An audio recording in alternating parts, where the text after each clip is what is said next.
Cutting करणार आहे त्यासाठी लागणारे मापे, ब्लाऊजला जी मापं लागतात, साधा असो कुठलाही असो, प्रिन्सेस असो कुठलाही असो, ब्लाऊजला जी मापं लागतात ती मापं ब्लाऊज अंगावर कशी घ्यायची ते मी आता तुम्हाला दाखवते. शोल्डर पासून जिथं आपण दोन्ही हे शोल्डर जोडतो तिथून उंची घ्यायची, काय असेल ती 12, 12.5, 13, 13.5 जेवढी कस्टमरला हवी तेवढी. आणि आपण पण बघायचं की उंची जास्त जरी झाली तरी पोटावर घड्या पडतात ब्लाऊजला, त्यामुळे उंची व्यवस्थित घ्यायची. उंची घेतानाच मागचा गळा, ब्लाऊजचा जो मागचा गळा आहे तो किती हवा आहे कस्टमरला, 6, 6.5, 7.5, 8, 8.5, कोण कोण 10 पर्यंत घालतात, ज्याला त्याच्या आवडीनुसार.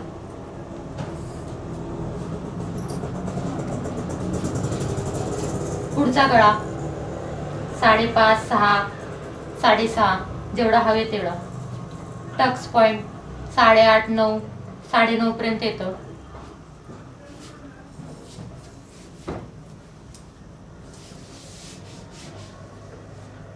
छाती घेताना थोडीशी लूज,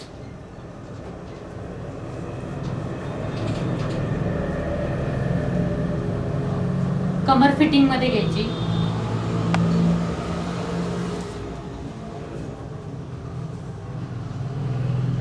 स्लीव्स बाही जेवढी आहे ते हवी तेवढी 3.5, 4, 5 जेवढी हवी तेवढी बाही घ्यायची. दंडगीर फिटिंग मध्ये.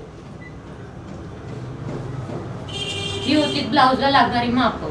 आता आपण ब्लाऊजचं आधी पेपर कटिंग करायचं. ब्लाऊज नेहमी कापताना आधी पेपर कटिंग करून घ्यायचं, डायरेक्ट कापडावर कापायचं नाही. मी सांगितलं की अगोदर आपण पेपर कटिंग करून घ्यायचं, कापडावर कधी कापायचं नाही. तर त्याच्यासाठी आपल्या घरात वर्तमानपत्र हे असतंच, प्रत्येकाच्या घरात असतं. वर्तमानपत्राचा वापर केला तरी चालतो, वर्तमानपत्रावर आपण पेपर कटिंग आधी करून घ्यायची. पण आता तुम्हाला कळावं म्हणून मी अगोदर कार्डशीट पेपरवर कटिंग करते. पेपरवरला जर घड्या असतील तर त्या इस्त्रीने आधी प्लेन करून घ्यायच्या, घड्यांवर कटिंग करायचं नाही. आपण कटोरी ब्लाउज कापणार आहे. कटोरी ब्लाउज कापताना पूर्ण उंची अधिक 1 इंच, पूर्ण उंची 13 आहे. म्हणजे साधारण इथून 1.25 इंचावर फ्रंटचा शेप आणि त्याच्या पुढे अर्धा इंच हा बॅकचा शेप येतो. आणि मुंड्याला ज्या घड्या येतात या भागाला, म्हणजे ह्या भागाला नेहमी आपण बघत असताल बायकांच्या हा भाग आणि हा भाग इथं घड्या असतात आणि हाच प्रॉब्लेम असतो. हाच प्रॉब्लेम मी तुम्हाला क्लिअर कसा करायचा तो दाखवणार आहे. या भागाला बघा माझ्या कसल्या तरी घड्या आहेत का, नाही. या भागाला बघा माझ्या घड्या आहेत का. या घड्या कशामुळे जातात तर हे जे अंतर आपण ठेवलेले मुंड्यासाठी याचा मध्य घ्यायचा. मी हे 1.25 ठेवलेले तर 3 ला 1 पॉइंट कमी हा मध्य काढला मी त्याचा. त्या मध्यावर 1/2 इंच ते अर्धा इंच आतमधून शेप द्यायचा. फ्रंटचा शेप हा 1/2 ते अर्धा इंच आत द्यायचा. हा दिल्यामुळं इकडचं कापड खेचून धरतं आणि घड्या सगळ्या निघतात. आणि नंतर आपण शेप द्यायचा.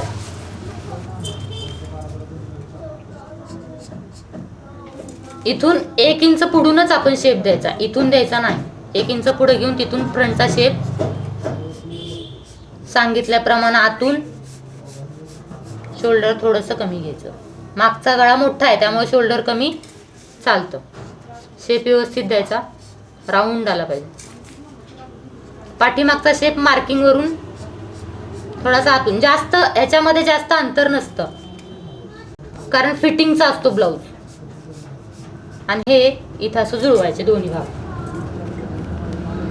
हे एकदम महत्वाची टिप्स आहे. ही जर तुम्हाला आली ना तुमच्या ब्लाऊज मधले बरेच प्रॉब्लेम जातील. थोडासा शोल्डर उतार,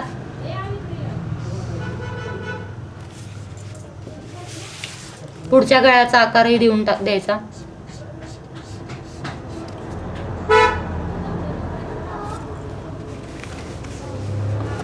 इथपर्यंत तुमच्या लक्षात आलं. आता कटोरीचा शेप देण्यासाठी गळ्यावर, गळा जर लहान असेल तर 4.5 पावणे 5 वर घ्यायचा. गळा जर मोठा असेल, आता या ब्लाऊजचा गळा 6 आहे तर मी याचा कटोरीचा शेप 5 वरून देणार. मी तक्ता देईन, त्या तक्त्यात सगळं असणार आहे. तुम्ही त्याच्यावरून जरी कटिंग केली तरी चालते. इथं कंपल्सरी 2.5 ते 2.25 येतं. जर छाती मोठी असेल तर 2.25, छाती लहान असेल, आपण माप घेताना नेहमी निरीक्षण करायचं की ते कस्टमरची साईज कशी आहे. निरीक्षणानं बरंच लक्षात येतं. इथं 2.5 घ्यायचं आणि इथं मी दिलेल्या तक्त्यानुसार तुम्ही यांना जास्त गणिताचा अभ्यास करायची गरजच नाही. मी जो तक्ता दिलाय त्या तक्त्यावर जरी तुम्ही टाकलत ना तरी व्यवस्थित येणार आहे. छातीचा 6वा भाग इथे लागतो, 5.5, आणि हे जुळवायचं. शेप व्यवस्थित द्यायचा.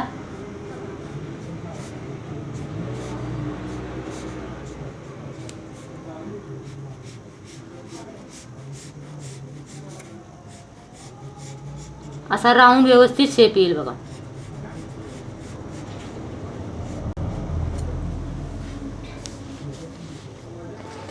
आता आपण पेपर कटिंग, आता हे काढलेलं आहे हे आपण पेपर कटिंग करून घेऊया. बाहेरच्या बाजूने पूर्ण पहिलं कटिंग करून घ्यायचं.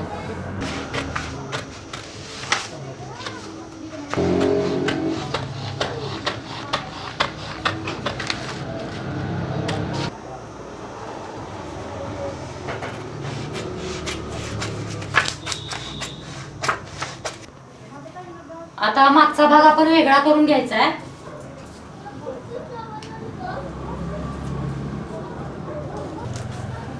मागचा भाग वेगळा केल्यानंतर त्याला खालनं अर्धा इंच कट करायचा आहे. कारण मागच्या उंची या बाजूला 1.5, या बाजूला 1.5, कटोरीच्या मध्यावरून खाली 1.5 इंच आणि गळ्याच्या बाजूला अर्धा इंच वर घेऊन असा राऊंड आकार दिला. गोलाकार कटोरीचा शेप येतो. नंतर ते आपण कापून घ्यायचे.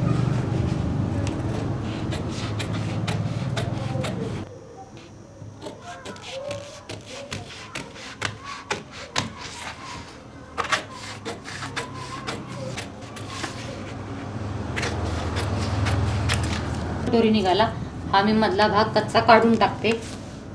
ही आपली कटोरी आली. याला फोल्ड करून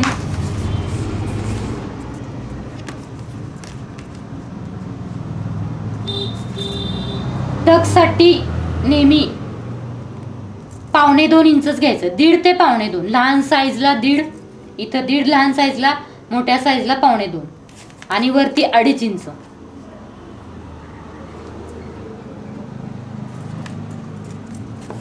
इथं आपण खाच मारून घेणार आहे.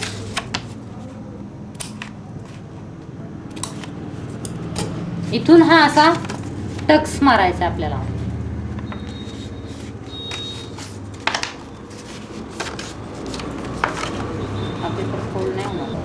कटोरी वाढवल्यानंतर लहान साईज साठी 1.5 इंच टक्स मार्जिन, जे इथून इथं आपण टक्स उभा मारणार आहे त्यासाठी लहान साईजला 1.5 इंच आणि मोठ्या साईजला 2.25 इंच एवढंच ठेवायचं.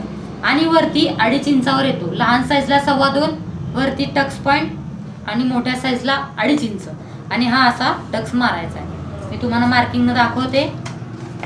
हा असा आपल्याला टक्स मारायचा.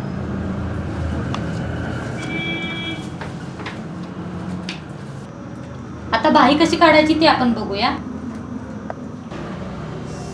मोडण्यासाठी साध्या ब्लाउजला आतमध्ये मोडावं लागतं. त्याच्यासाठी 1.25 ते 1.5 इंचाचं पट्टी घ्यायची आपण खाली एक्स्ट्रा आणि त्याच्यावर बाहीची उंची टाकायची. बाहीची उंची आपली 5.5 आहे. तर 5.5 बाही उंची असल्यावर आपण 6 कापायची, कारण शिलाई मार्जिन वरती मोडायला जातं. बाही उंची 5.5 आहे, मी 6 वर टाकलं. खाली शिलाई जे आतमध्ये फोल्ड करणार आहे आपण कापड त्याच्यासाठी मी एक्स्ट्रा ठेवलेले. त्याच्यावरती बाही उंची 5.5 आहे, मी 6 कापते. आणि मुंड्याचा शेप देण्यासाठी हे कंपल्सरी इथं 3.5 वरच येतो. हा शेप नेहमी 3.5 वरच येतो. 3.25 ते 3.5.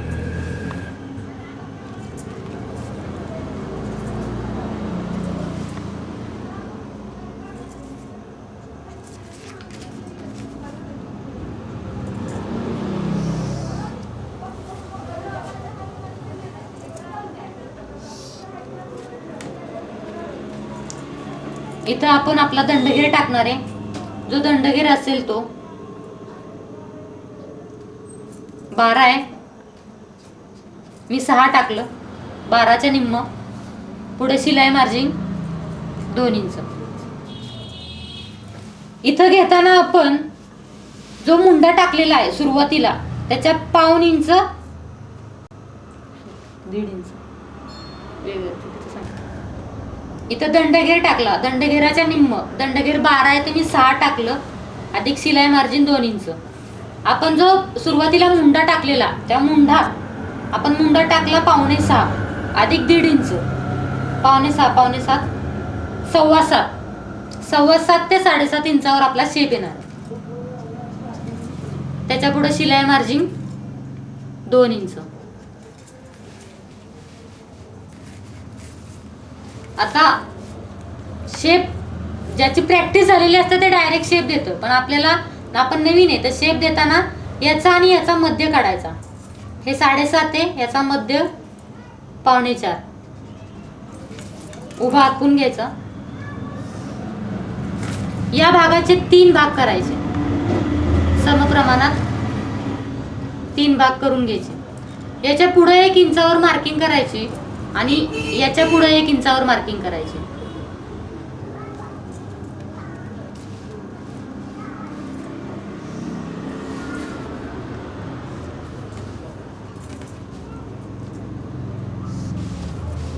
बघा लक्षात येते का?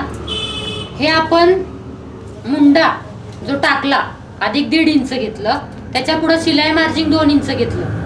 नंतर आपण हे राहिलेलं जे मधलं अंतर याचे 3 भाग करून घेतले. हा एक असे 3 भाग करून घेतले.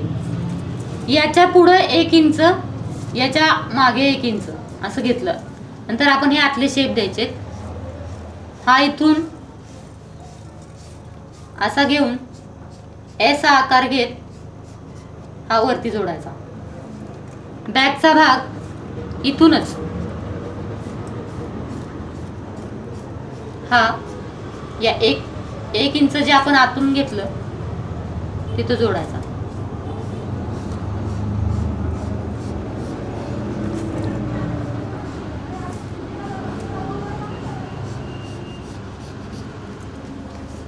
असा शेप येईल.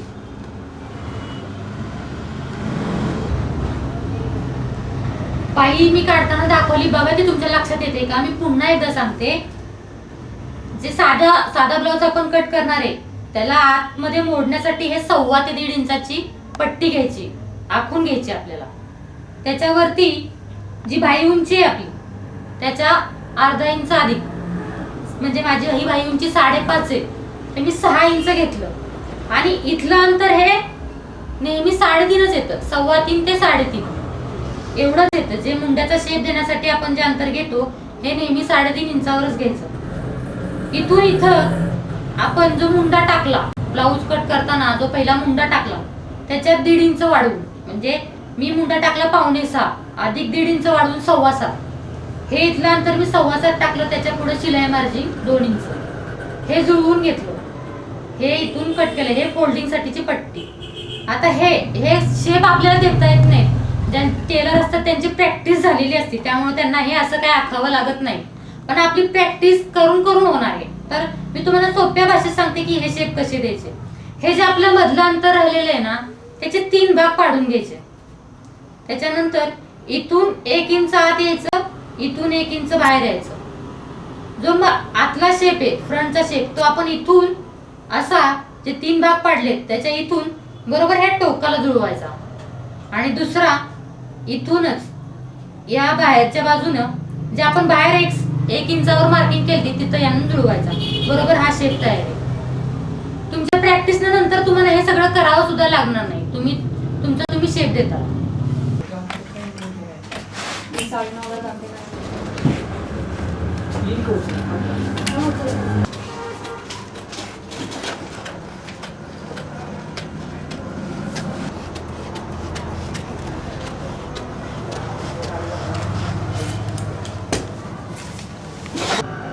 आता ब्लाऊजचं पेपर कटिंग आपलं झालेलं आहे.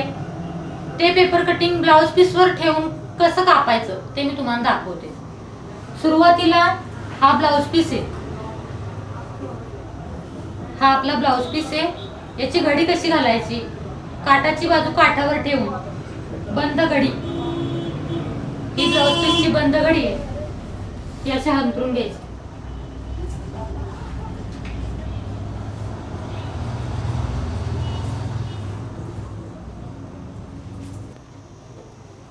एकाच वेळेला तुम्ही कस्टमरचे जर साधे 3-4 ब्लाउज असतील तर एकमेकावर ठेवून एकाच वेळेला ते कट करून घेऊ शकता।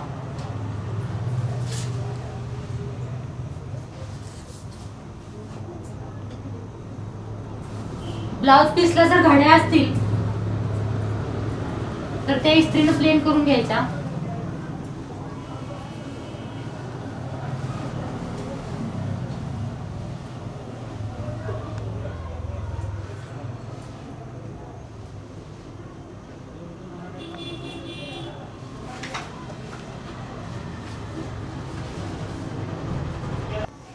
बंद बाजूला आपण हा मागील भाग ठेवणार आहे। कुठला भाग कुठे ठेवायचा ते नीट बघा, कापड कसं वाचवता येईल, आपलं कापड वाचलं पाहिजे, जेवढं आपल्याला वाचवता येईल तेवढं कापड वाचलं पाहिजे, जेणेकरून पुढे आपल्याला कशाला कापड लागलं तर ते राहिलं पाहिजे आपल्याला। हा मागील भाग असा आखून घ्यायचा,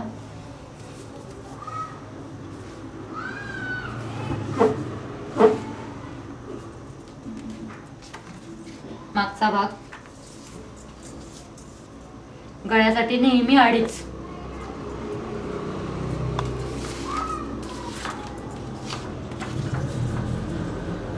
पुढचा भाग इथं ठेवायचा मागच्या भागाच्या बरोबर बाजूला, ही एवढ्या जागा आपली वाचलं जातो त्याच्यामुळे।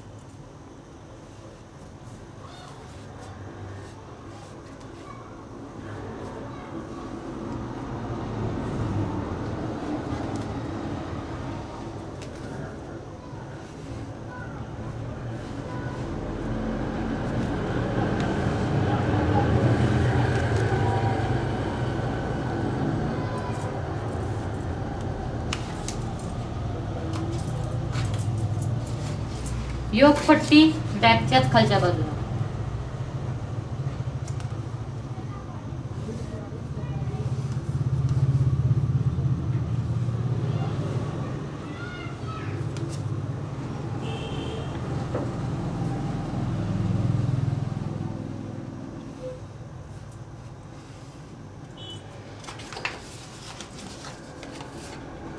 दोन योगपट्टे लागतात, ती पण त्याच्या खालीच निघते। कापडाचा पन्ना मोठा असेल तर इथं निघते, नाहीतर मग वाचलेल्या कापडात काढू शकता किंवा दुसरं कापड जरी वापरलं तरी चालतं।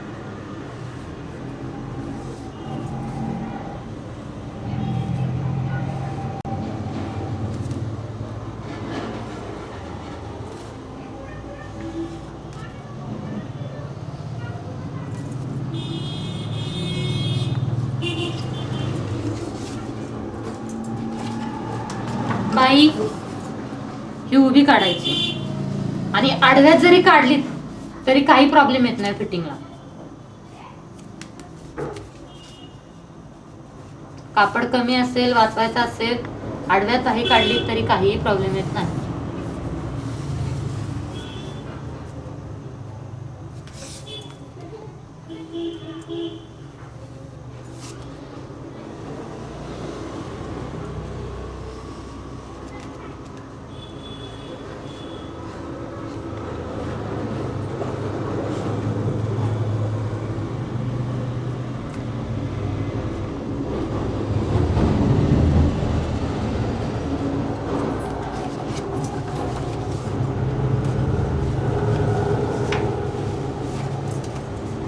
कटोरीचा भाग हा नेहमी क्रॉस कापायचा, तो इथं तणला गेला पाहिजे, त्यामुळं कटोरीचा भाग हा नेहमी क्रॉसच ठेवायचा।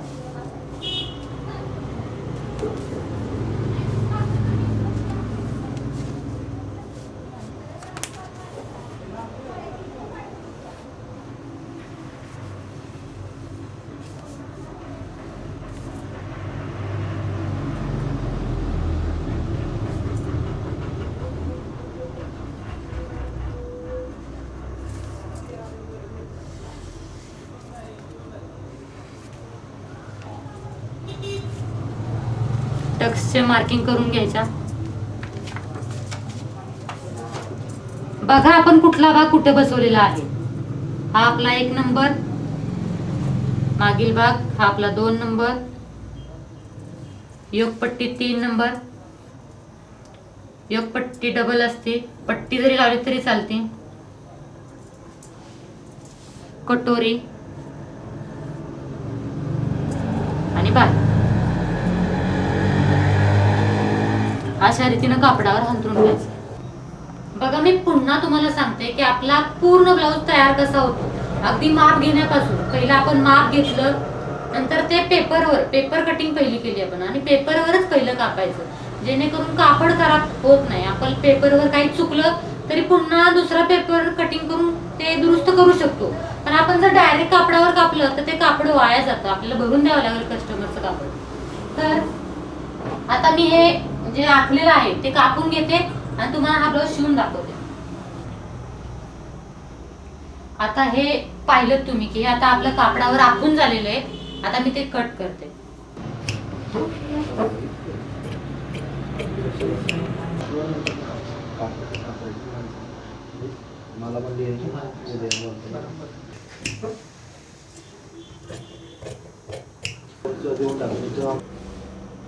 आता आपलं पूर्ण ब्लाऊज कापून झालेला आहे.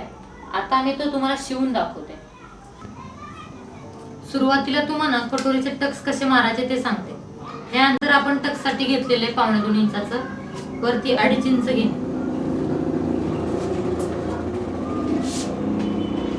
दोन्ही भागाला मार्किंग करून घ्यायची.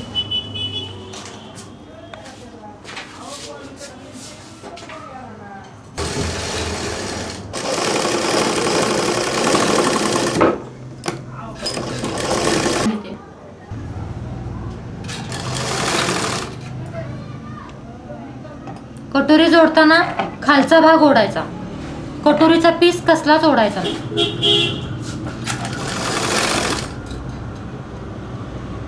बघा मी खालचा भाग ओढते, कटोरीचा पीस कसलाच ओढत नाही.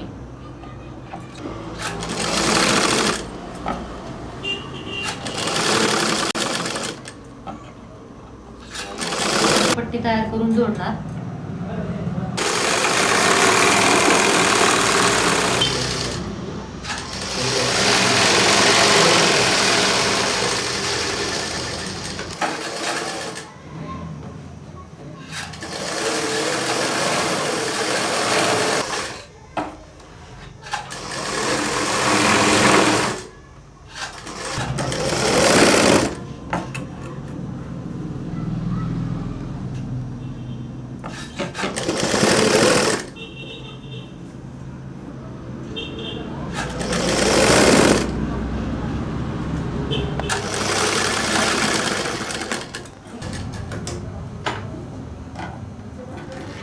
नख मारायचं. नख मारल्यामुळं काय होतं, आपलं काम साफ होतं.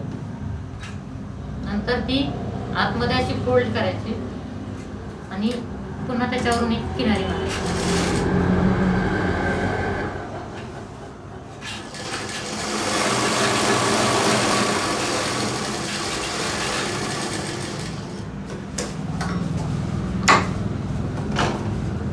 आतलं एक्स्ट्राचं कापड कापून टाकायचंय.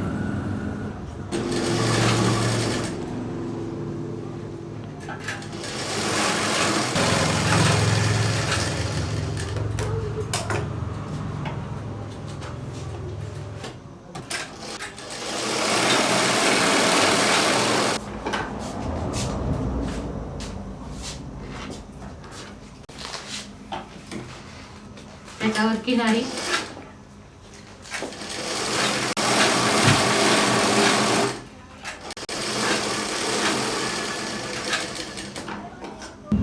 याच्यावर आपण एक किनारी मारून घ्यायची.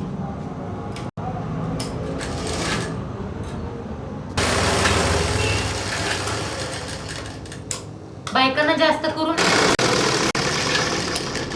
घ्यायचे. पट्टी जोडताना जिथं आपण टक्स मारलेला आहे त्या टक्सच्या इथं एक प्लीट्स द्यायची. याच्यामुळं काय होतं तर जो घेर असतो आपल्या कमरेचा, जो घेर आहे त्याला ब्लाऊज असा उचलत नाही, कव्हर होतो. तर जिथं आपण टक्स मारलेला आहे तिथे एक प्लेट टाकायच्या. धरले मी तर तेवढंच येईल असं नाही ना, कधीतरी थोडं जास्त कमी जास्त होतं, ते सगळं सेम करून घ्यायचं. तर बॅगचा मध्य काढायचा, हे खूप महत्वाचं आहे. त्याच्यामुळे काय होतं, आपला ब्लाऊज व्यवस्थित बसतो. बॅगचा मध्य काढून वाढीव पट्टी तिथं बरोबर मध्यावर धरून एक टीप मारून घ्यायची कच्ची. इतकं डीप मध्ये तुम्हाला कोणच सांगणार नाही, जे मी तुम्हाला सांगते. हे चारही भाग आपल्याला सेम करून घ्यायचे. असं बॅग मध्य, बॅग आणि फ्रंट धरून एक टीप मारून घ्यायची. तुम्हाला माहिती आहे ना की आपण हे न ओढता इथली टीप मारलेली, मग आपला भाग ब्लाऊज जेव्हा अंगात बसणार आहे तेव्हा असं ओढून बसणार आहे. तर ही जी आपण हे असं करून घेतलं, तर ही जी मार्किंग केलेली आहे याच्या आतमध्ये कधी आपण कट करायचं नाही. याच्या बाहेर तुम्ही अगदी इथपर्यंत कट केलं तरी चालते, कारण जेव्हा हा भाग ओढून बसणार आहे त्यावेळेला आपली फिटिंगची टीप इथं नाही येता इथं येणार आहे, कारण हा भाग ओढला जातो. तर हे एक मार्किंग करून घ्यायची आपण आपल्या ह्याच्यासाठी, की आपण याच्या आतमध्ये तर कापत जात नाहीये ना. आता हे चारही भाग असे सेम करून घ्यायचे. माझ्या कैचीकडे लक्ष द्या, हे खूप महत्वाचं आहे. हे हा जो वर खाली झालेला भाग आहे, आपण काय करतो, तुम्ही घरी काय करता, हे असं बनवून झालं की डायरेक्ट बाही लावता, पण तसं नाही करायचं. हे चारही भाग सेम करून घ्यायचे. या मार्किंगच्या 1 ते 1.5 इंच अंतर आतपर्यंत हे चारही भाग सेम करून घ्यायचे.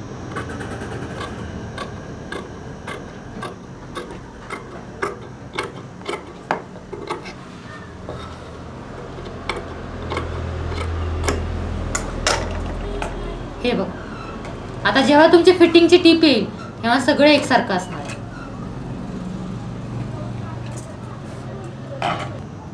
बाही लावताना पुढचा भाग लक्षात ठेवायचा, पुढचा भाग हा पुढच्या भागाला आला पाहिजे. आणि बाही जोडताना ही नेहमी मध्यावरून लावायची. बाहीचा मध्य आणि याचा मध्य, ही नेहमी बाही मध्यावरून लावत जायची, मध्यावरून लावत जायची. बघा मी कशी लावते.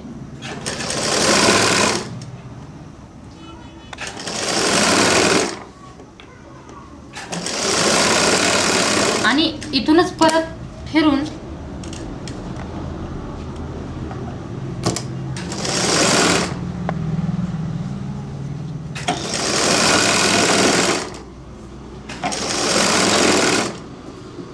बघा आपण मध्यावर आलोय. याच्यामुळे काय होतं, बाहीचा सेंटर आणि ब्लाऊजचा सेंटर जुळला जातो. मध्यावरून पुढे जायचं.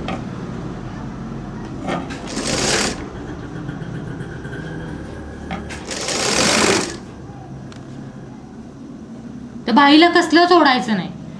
मुंड्याचा शेप ओढून लावायचा आणि बाहीला कसलंच ओढायचं नाही.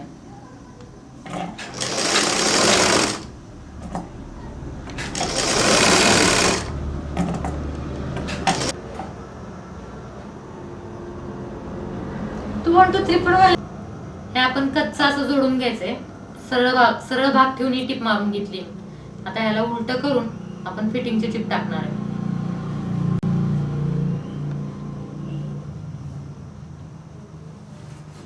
महत्वाचं सांगायचं म्हणजे तुम्ही बघताल की आपण मार्किंग कुठे केली होती, छातीचा चौथा इथं, छातीचा चौथा इथं केली होती. पण आपण ते कसं धरलं होतं, लूज मध्ये धरलं होतं. पण ब्लाऊज बसताना कसा बसणार आहे, फिटिंग मध्ये. मग तुम्ही म्हणता की हे एवढंच मार्जिन राहिलं, मग कसं काय बसणार आम्हाला. तर जेव्हा ब्लाऊज बसेल तेव्हा हा ब्लाऊज असा तणला जाणार आहे. फिटिंगची टीप ही आपली इथून येणार आहे.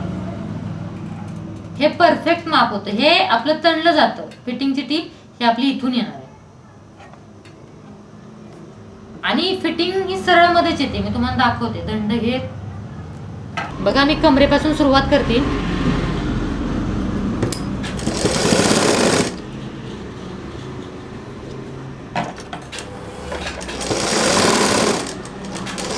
निम्म्यापर्यंत आला आपण थांबायचंय. आपला दंडघेर किती आहे, या ब्लाऊजचा दंडघेर 12 आहे.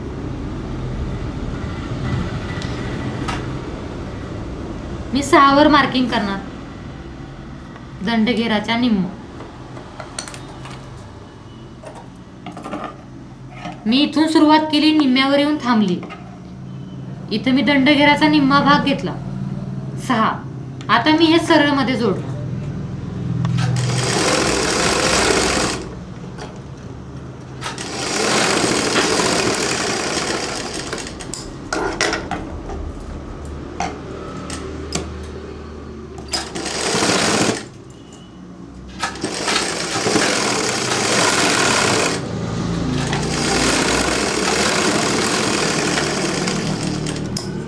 हे बघा, फिटिंगची टीप ही सरळच येते.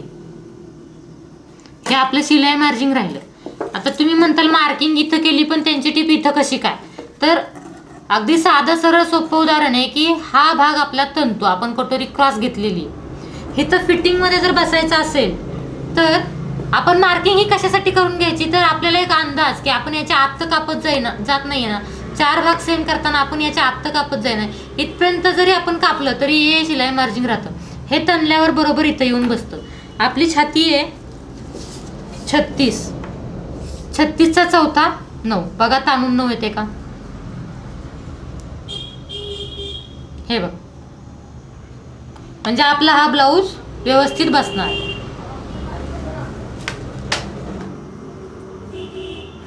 फिटिंग टाकली आपण ब्लाऊजला.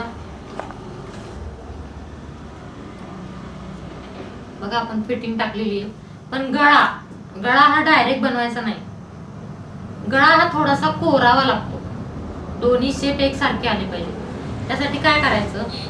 कारण ही पट्टी आपण आत मोडतो ना, त्यावेळेला कटोरीचा हा भाग कमी होतो. हा कोरल्याशिवाय कटोरीचा गळा व्यवस्थित दिसत नाही. तर गळा थोडासा कोरून घ्यायचा. आधी अंदाजे थोडंसं कापायचं. गोट कसा मारायचा तो आता मी दाखवते. गोटसाठी क्रॉस पट्टी काढावी लागते. गोटसाठी क्रॉसच कापड घ्यायचं. ते आपण असं ताणून बघायचं की हे कापड क्रॉस आहे का, आणि तसंच कापायचं. बघा हे कापड क्रॉस आहे. आता आपण गोटसाठी ते क्रॉस कापड घेणार.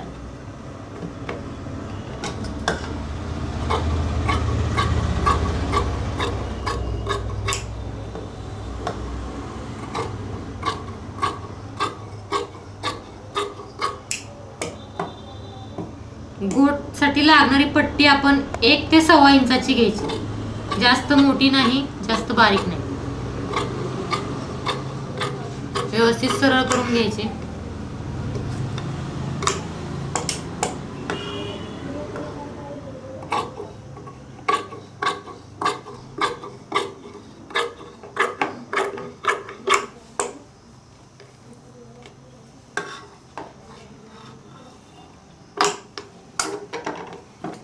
पट्टी जॉईन करताना ती पण क्रॉस मध्येच जॉईन करायची. हे पण महत्वाचं आहे. बायकांना माहिती नसतं. बायका काय करतात, जॉईन करायचं म्हणलं की सरळ धरून जोडतात. तसं नाही. हा क्रॉस भाग आहे, ही पट्टी ह्या भागाला क्रॉसच लागली पाहिजे. बघा मी क्रॉस ठेवली पट्टी. बारीक टीप टाकून घेतली. हे बघा, क्रॉस का पट्टी लावल्यामुळं तो जॉईन केलेला भाग सुद्धा तंतोय. हो का, इथं परत दाखवते. क्रॉसला क्रॉसच जॉईन मारायचा, सरळ मारायचा नाही.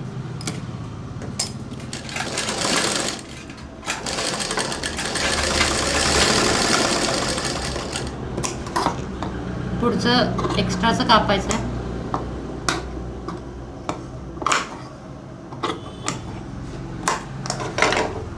बघा तुमच्या लक्षात येईल, पट्टी तंती. जिथं आपण जॉईंट मारला तिथं सुद्धा पट्टी तंती. इथं गरज असली तर आपण पिनटेक्स मारायचा. एक छोटासा खास दिली ना तर चौकोनचा शेप आणखीन उठून दिसतो. तर ते पिनटेक्स या पॉइंटवर बरोबर असं धरून 2 पिनटेक्स मारायला लागतील दोन्ही बाजूला. तो असा मारतात.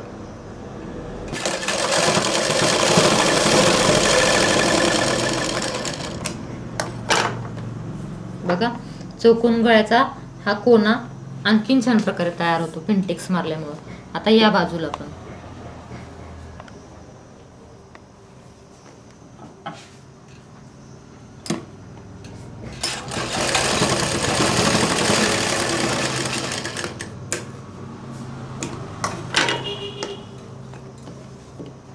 बघा चौकोन गळ्याचा कोना छान प्रकारे तयार होतो. आता इस्त्री मारून घ्यायची. इस्त्री हा खूप महत्वाचा घटक आहे की टेलरिंग कामातला. इस्त्री मारल्यामुळं ज्या कपड्याला आलेल्या शिवणामुळे आलेल्या ज्या चुना असतात, रिकल्स असतात, ते सगळं फिनिशिंग. मी आता तुम्हाला दाखवला की ब्लाऊज कसा शिवायचा. तो शिवलेला ब्लाऊज पण तुम्ही पाहिला की अख्खा ब्लाऊज कसा तयार झाला तो तुम्ही पाहिला. आता मी तो शिवलेला ब्लाऊज त्यांना घालून दाखवते. बघा मी मगाशी शिवलेला ब्लाऊज चौकोन गळ्याचा कसा बसलेला आहे. इथं आहेत का घड्या? इथं कसल्याच घड्या नाहीत. कशामुळं ते मी तुम्हाला कटिंग मध्ये सांगितलं की आपण आतून शेप द्यायचा. तो शेप दिल्यामुळं कापड पूर्ण या कापडाला इकडे ओढून बघा एकही घडी नाहीये. पुढच्या भागाला पण बघू शकता तुम्ही. इथे तुम्ही अंगावर घातलेले ब्लाऊज किंवा इतरांचे ब्लाऊज बघा की इथं किती चुना असतात. आपल्या बघा या ब्लाऊजला एकही चून नाहीये. हातामध्ये कुठंही बघा की ब्लाऊजला चून आहे का. आणि पाठीमागचा गळा पण बघा किती सॉफ्ट बसलेला आहे. बघा